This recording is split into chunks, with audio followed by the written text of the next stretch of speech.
Shalom Bapak Ibu Saudaraku yang dikasihi Tuhan, pemirsa dan jemaat Tuhan yang begitu setia mengikuti program Menara Doa, live streaming AGCC GPT Kudus. Mari kita bersyukur kepada Tuhan lewat pujian penyembahan pada siang hari ini.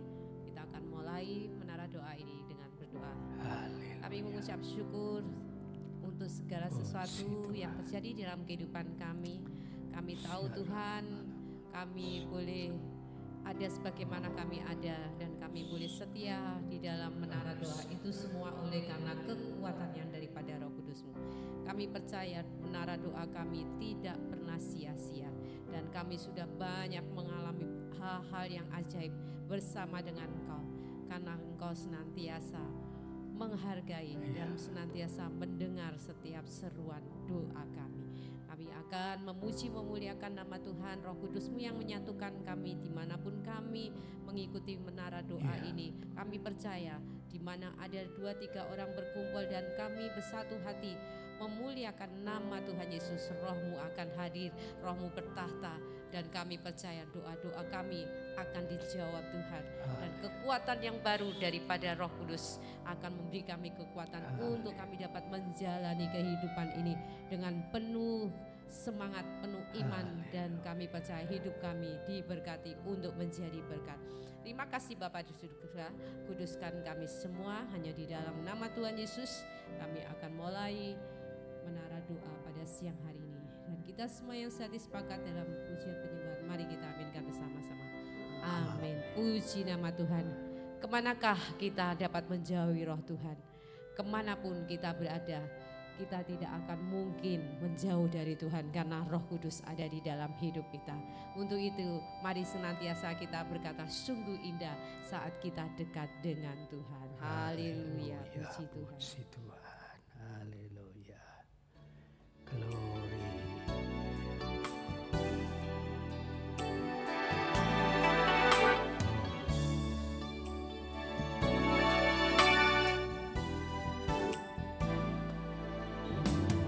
Kemanakah aku dapat pergi, menjauhi Roh-Mu yang suci, Kau sahabat.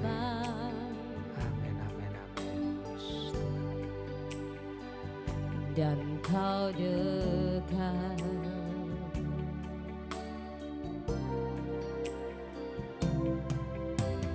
Bahkan seluruh pengabdianku tak bisa membalas kesetiaan-Mu, sungguh mulia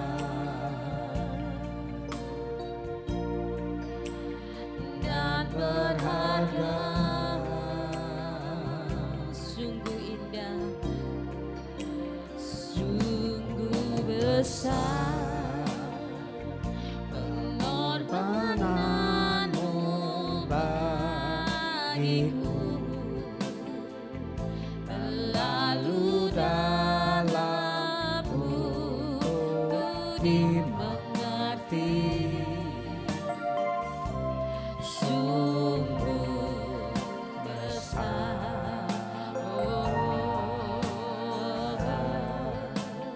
sungguh indah yang Kau pikirkan tentangku,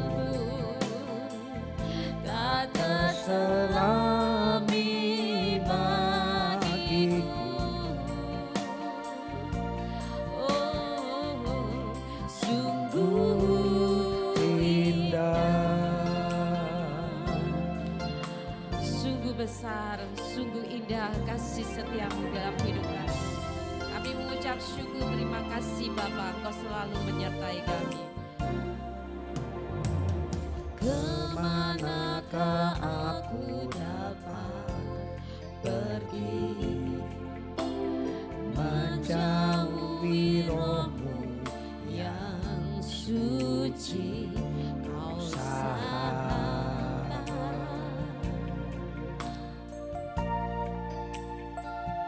dan Kau dekat.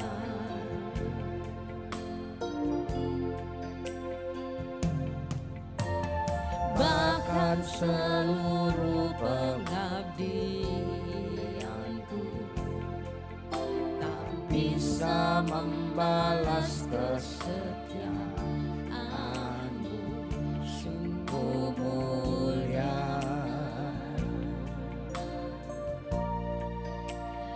dan berharga. Sungguh besar Tuhan kasih-Mu, sungguh besar pengorbanan-Mu bagiku, terlalu dalam untuk dimengerti. Sungguh besar, sungguh indah yang Kau pikirkan tentangku, tak terselami bagiku. Sungguh indah,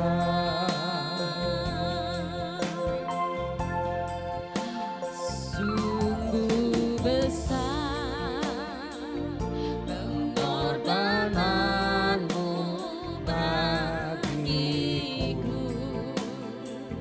terlalu dalam untuk dimengerti.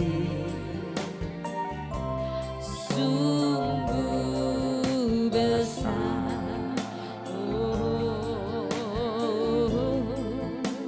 sungguh indah yang Kau pikirkan tentangku, tak terselami bagiku.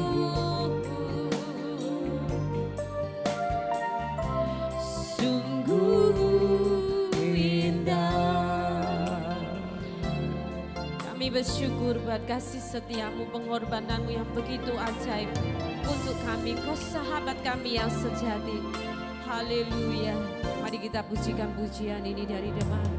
Kemanakah aku dapat pergi, menjauhi Roh-Mu yang suci, Kau sahabat,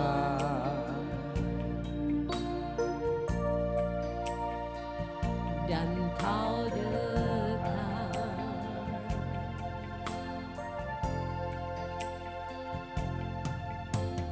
Bahkan seluruh pengabdianku tak bisa membalas kesetiaan-Mu, sungguh mulia dan berharga.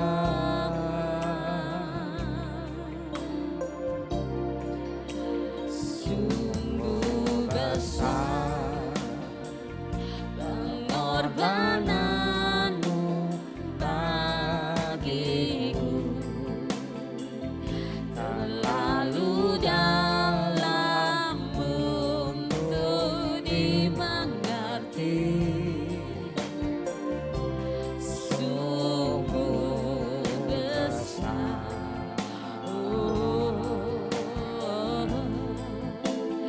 sungguh indah yang Kau pikirkan tentangku, tak terselami bagiku. Sungguh indah, sungguh besar, sungguh besar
kami mendapat ketenangan, jiwa kami dipuaskan, kami rindu akan Engkau.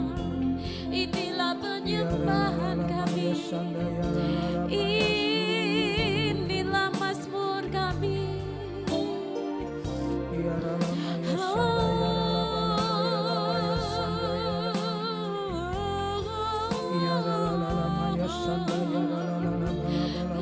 Kami bersyukur, kami bersyukur. Terima kasih, terima kasih. Kami naikkan korban ucapan syukur kami melalui penyembahan kami. Haleluya. Engkau ajaib, sungguh kami terharu akan kasih setiamu,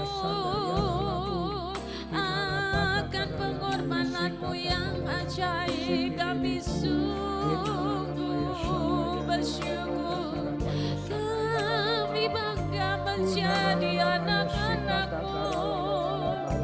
Kau sahabat kami yang sejati, Kau relakan nyawamu untuk kami. Kami bersyukur.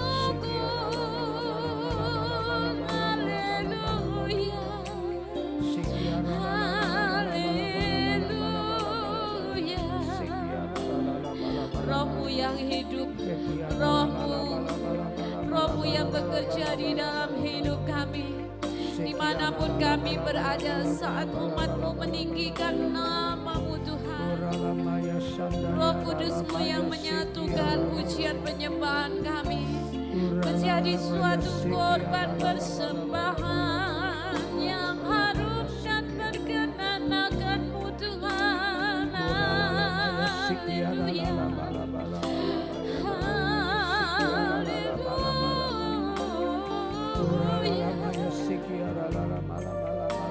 Terima kasih, amin.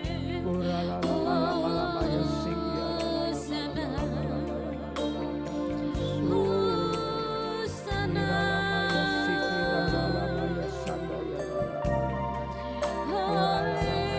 Haleluya,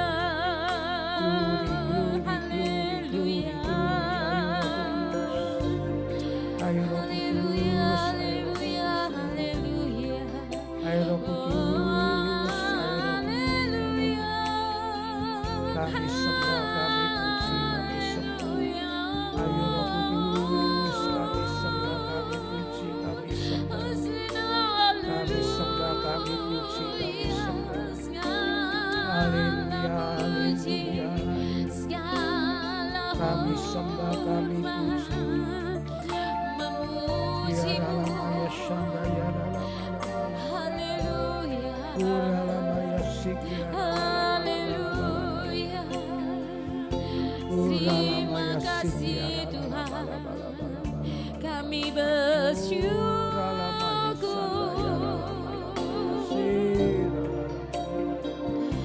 menyembah-Mu Tuhan dan Raja-Ku, memuji-Mu Yesus kekasih jiwaku, mengikuti-Mu seumur hidupku. Di hadirat-Mu bahagiaku penuh, menyembah-Mu Tuhan dan Raja-Ku, memuji-Mu Yesus kekasih jiwaku, mengikuti-Mu seumur hidupku. Di hadirat-Mu bahagiaku penuh, menyembah-Mu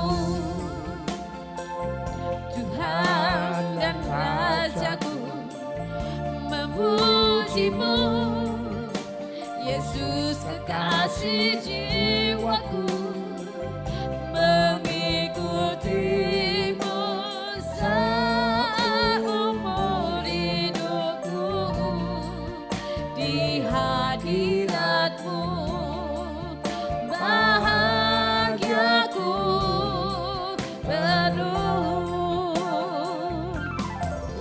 Memujimu, menyembahmu, memberikan hidupku bagi kemuliaan-Mu, melakukan semua firman-Mu, itu yang ku bisa, itu yang ku lakukan.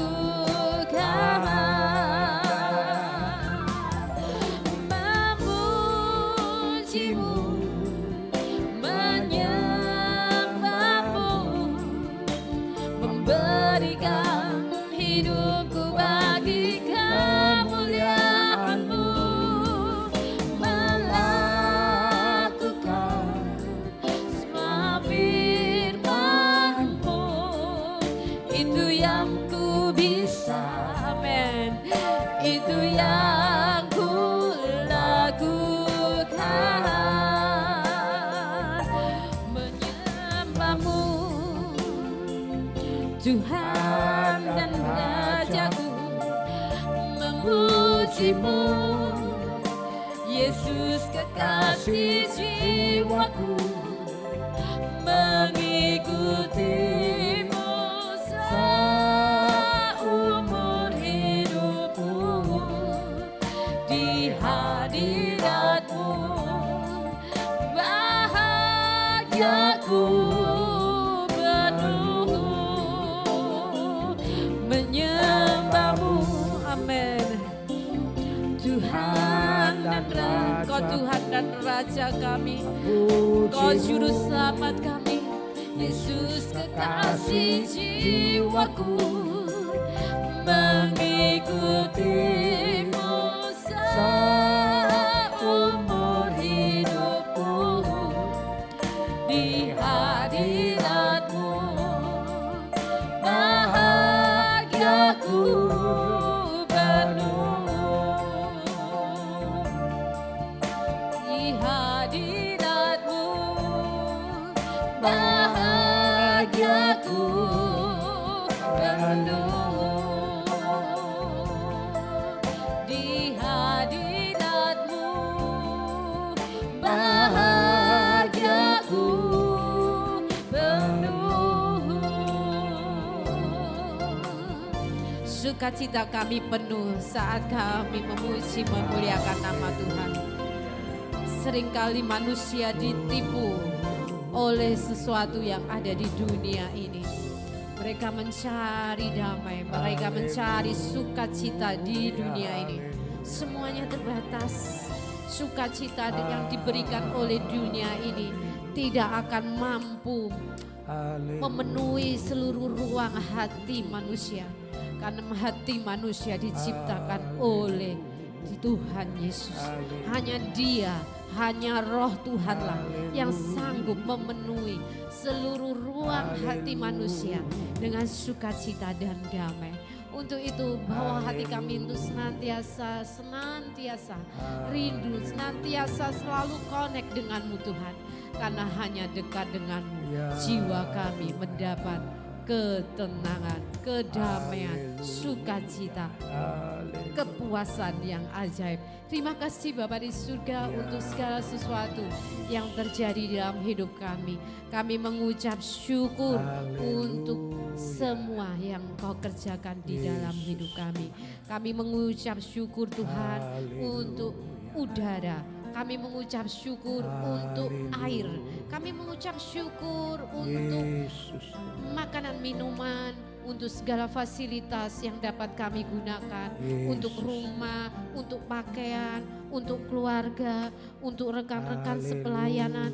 Kami mengucap syukur. Terima kasih Bapa di surga. Kami mengucap syukur. untuk kesehatan, Glory. kekuatan yang selalu Engkau berikan Amin. pada kami Bapa. Sebentar kami akan mendengar renungan firman-Mu Tuhan. Kami percaya, Bapa. kami percaya iman kami akan senantiasa tumbuh sehingga kami memiliki iman yang kuat menghadapi dunia yang semakin hari semakin gelap. Terima kasih Bapa di surga. Sebentar kami akan dengar firman-Mu. Kami percaya pujian penyembahan kami yang telah kami naikkan menjadi suatu pujian yang menyenangkan di hadirat-Mu. Kami sudah banyak melihat hal-hal yang ajaib yang Kau kerjakan di dalam hidup kami. Ajar kami dapat melihatnya walaupun mungkin itu sesuatu yang sepele, padahal sesuatu yang besar. Dan kami percaya saat kami dapat menghargai berkat-berkat-Mu yang kecil, Kau pasti akan mempercayakan kami berkat-berkat yang dahsyat dan ajaib. Terima kasih Bapa di surga, terima kasih untuk penyertaan-Mu selama ini sampai detik ini dalam hidup kami pribadi, lepas pribadi, dalam keluarga kami, putra-putri kami, anak cucu cicit kami semuanya, rekan-rekan kami, keluarga besar kami mengucap syukur Tuhan. Gereja kami juga mengucap syukur untuk penyertaan-Mu yang luar biasa sampai detik ini. Berfirmanlah, kami siap mendengar hanya di dalam nama Tuhan Yesus. Kita semua yang siap mendengar firman Tuhan, mari kita aminkan bersama. Amin.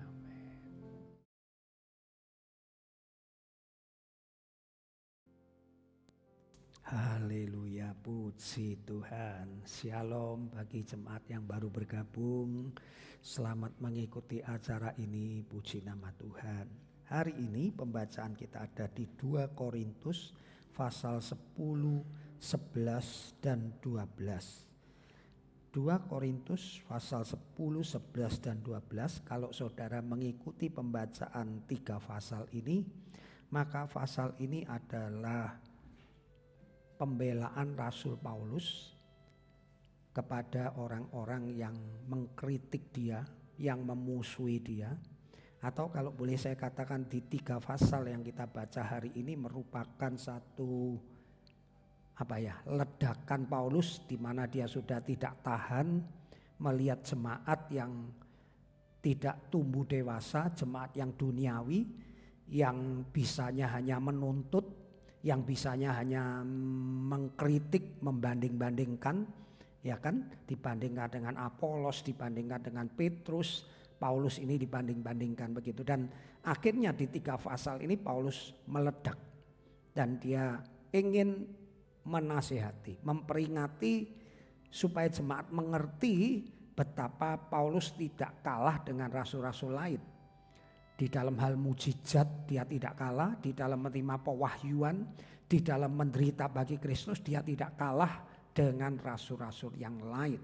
Nah, saudaraku, di sini juga kita bisa melihat hubungan antara jemaat dengan pelayan Tuhan, hubungan dengan jemaat dan gembala.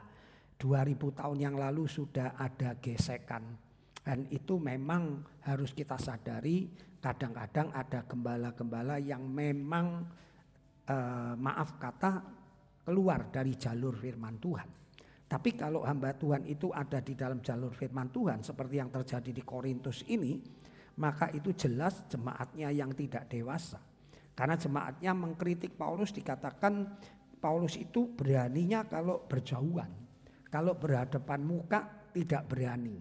Padahal jangankan jemaat, sekelas Petrus soko guru jemaat saja, Paulus berani menegur Petrus di depan orang banyak. Berarti tuduhan dari jemaat Korintus ini terbantahkan. Jangankan jemaat Korintus, ya kan, Petrus ini loh tokoh, semua orang segan pada Petrus. Tetapi apabila Petrus waktu itu salah, dia makan dengan orang-orang non Yahudi, tetapi apabila ada Rasul Yahudi datang dia mengundurkan diri, maka tidak segan-segan Paulus berani menegur. Dan kemudian dikatakan surat-suratnya itu keras, tetapi kalau ketemu orangnya tidak berani berkata apa-apa. Ini kritik yang tidak benar. Saudaraku yang dikasihi Tuhan, sebenarnya tidak perlu Paulus mengungkapkan kalau dia melayani jemaat Korintus itu tidak mengambil uang, tidak menerima upah, bahkan jemaat Makedonia yang mencukupi dia. Seharusnya Paulus tidak perlu menonjolkan diri. Dia menderita 3 kali karam kapal, dipukuli sehari semalam terkatung-katung di laut, nyawanya tiap hari dalam bahaya maut. Sebenarnya dia tidak perlu mengungkapkan itu. Buktinya di jemaat Tesalonika, di jemaat Efesus, di jemaat yang lain-lain dia tidak pernah mengungkapkan itu. Mengapa? Karena jemaat Korintus ini keterlaluan. Sehingga Paulus harus membeberkan kerja kerasnya, pengorbanannya. Saudaraku, di dalam sebuah hubungan, apabila seperti jemaat Efesus, Tesalonika menjadi mesra karena antara satu dengan yang lain itu saling mengerti gitu loh. Oh, kalau dia begitu saya begini, kalau dia begini saya begitu. Jadi tidak perlu orang itu harus menunjukkan ya pengorbanannya. Seharusnya tidak perlu, sudah melihat, sudah tahu jemaat Efesus, Tesalonika, Filipi itu mereka justru memuji Paulus karena pengorbanannya begitu besar. Tetapi puji nama Tuhan itu tadi, Tuhan sanggup bekerja di dalam hal yang baik. Maaf, Tuhan sanggup bekerja di dalam hal yang buruk untuk mendatangkan kebaikan. Saya katakan puji Tuhan kalau Paulus tidak emosi menulis surat 3 pasal ini. Kita tidak mengerti Paulus begitu banyak menderita. Kita tidak mengerti Paulus pernah diangkat ke langit tingkat yang ketiga. Kita nggak mengerti. Justru karena dia emosi, dia terangkan semuanya itu kepada jemaat Korintus dengan maksud, kamu ngerti aku ini mati-matian buat kamu. Jangan banding-bandingkan aku, kamu enggak ngerti aku ini jauh lebih hebat. Padahal dia tidak berani mengatakan aku diangkat. Dia bilang aku mengenal seseorang, dia menunjuk pribadi yang lain seolah-olah begitu ya. Jadi intinya saudaraku yang dikasihi Tuhan, ada orang-orang, ada jemaat-jemaat atau di dalam suatu hubungan ada orang-orang yang hanya bisa menuntut, tidak pernah melihat pengorbanan orang lain. Itu sebabnya hubungan yang demikian ini tidak sehat. Kalau hubungan yang sehat itu pengertian, melihat pengorbanan orang lain sehingga terjalin yang mesra. Seperti jemaat Filipi, Tesalonika, Efesus mesra. Tetapi di sini kita melihat jemaat Korintus tidak bisa melihat pengorbanan Paulus, pekerjaan Paulus yang begitu berat. Ya, saudaraku, dan sekali lagi di tengah-tengah rasa jengkel, rasa emosi Paulus, Tuhan tetap bekerja sehingga kita bisa mengerti betapa Paulus berjuang, ya, betapa dia pernah diangkat ke langit yang ketiga. Dia begitu menderita, karam kapal, ya, dikejar-kejar. Saudaraku, banyak hal dicambuk. Ini semua bisa terjadi tatkala dia emosi. Kalau dia tidak emosi, tidak ada tulisan ini dan kita tidak mengerti sebegitu hebatnya Rasul Paulus. Sekali lagi 2 hal yang menjadi rema kita hari ini. Saudaraku, mari di dalam sebuah hubungan kita harus dewasa rohani. Kita harus take and give. Sekelas Paulus yang dipenuhi Roh Kudus pun bisa emosi kalau orang di mana dia berkorban tetapi pengorbanannya tidak dihargai. Dan dia harus perlu mengungkapkan semua pengorbanannya. Seharusnya tidak perlu. Kalau yang pihak satu sudah mengerti, melihat dan bisa merasakan betapa Paulus menderita, tidak mengambil uang sedikit pun dari jemaat yang dilayani. Saudaraku, dan yang kedua, rema yang kedua, saudaraku, mari kita membangun hubungan baik antara jemaat gembala, baik antara keluarga, suami istri, ayah, anak, teman. Mari kita jangan kekanak-kanakan. Mari kita bisa menghargai orang lain, melihat pengorbanan orang lain. Kemudian kita juga balas dengan sesuatu sehingga ada hubungan yang mesra. Dan yang terakhir, di dalam Tuhan Yesus, sekalipun Paulus ini emosi, dia ungkap semuanya, tapi tetap itu bisa mendatangkan kebaikan. Buktinya kita sekarang bisa menerima apa yang disaksikan Paulus itu sungguh luar biasa dan menjadi pelajaran bagi kita semua betapa pengorbanannya begitu besar sehingga kita merasa yang kita lakukan untuk Tuhan itu belum apa-apa. Ya kan, kalau saudara membaca 2 Korintus 12, dia menderita, dia ada duri dalam daging, dia karam kapal, macam-macam penderitaan. Dari dia yang emosi itu ternyata Tuhan punya maksud memakai emosinya Paulus itu menjadi kebaikan. kiranya menjadi rema kita pada siang hari ini. Puji nama Tuhan. Mari kita tutup dengan doa Bapa kami. Puji nama Tuhan. Haleluya, haleluya. Mari kita doa Bapa kami yang di sorga, dikuduskanlah namamu, datanglah kerajaanmu di bumi, jadilah kehendak-mu di bumi seperti di sorga. Berikanlah kami pada hari ini makanan kami yang secukupnya, dan ampunilah kami akan kesalahan kami seperti kami juga mengampuni orang yang bersalah kepada kami. Dan janganlah membawa kami ke dalam pencobaan, tetapi lepaskanlah kami daripada yang jahat, karena Engkaulah yang mempunyai kerajaan dan kuasa dan kemuliaan dari dahulu, sekarang sampai selama-lamanya. Mari saya akan memberkati para pemirsa sekalian. Saudaraku yang dikasihi Tuhan, kembalilah beraktivitas. Punyailah kerendahan hati. Hiduplah dengan cinta kasih, seperasaan, sepemikiran. Sehingga tidak terjadi pertengkaran, salah faham. Tetapi tetap manis, rukun. Seperti Paulus dengan jemaat-jemaat Filipi, Efesus, Tesalonika. Begitu erat kalau kita membaca. Dan itulah yang aku doakan untuk jemaat dan kami sebagai pelayan Tuhan.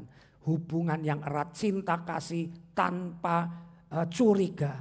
Berkat ini aku limpahkan. Sehingga hubungan kita diikat dengan kasih yang murni dan tetap terjalin erat. Dan kita tahu semua itu datangnya dari Roh Kudus.